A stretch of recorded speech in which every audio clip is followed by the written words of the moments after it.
bigishwa banjye Yesu arababwira ati mwinjire mu nzu barinjira asanga hariyo Imana n'abantu Yesu yinjiramo agiye kwandika asangamo jyewe n'abana biwe Yesu yaravuze ati murebe abigishwa banjye arareba banjira kureba Yesu yarasavuga ati ngo Yesu ibyo ukora ni byiza kandi biratangaje Yesu aravuga ati Sawuli Pawulo namurangije ndarongeza angaha kwa Yesu ibyo wadukoreye byose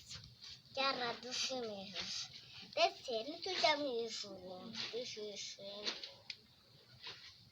ndangije ndagenda ahantu hari abantu benshi sanze uriyo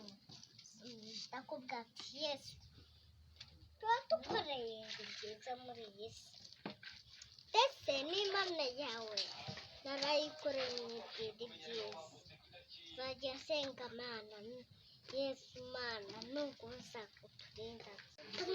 turagushimira tukakurengera Mana bishura ijambo ryanjye Mana bose bazaryumva Mana turagushimiye ko watunze ukaturengera isahati Mana turagushimira Mana ryatinze kandi ko Mana waturinze uraturengera Mana turasinze ati Mana ukomeza kuturinda Imana turagushimye ko watunze ukaturengera mu iki gitondo tuzagushimira upfukamye amavi y'imitima yacu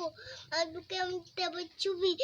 tukandika mu gitabo cy'ubugingo Mana nukomeza kuturinda tuzagushima turasenza isati Mana nukomeza kukangisha ariko Mana waturinda uraturengera Mana turagushima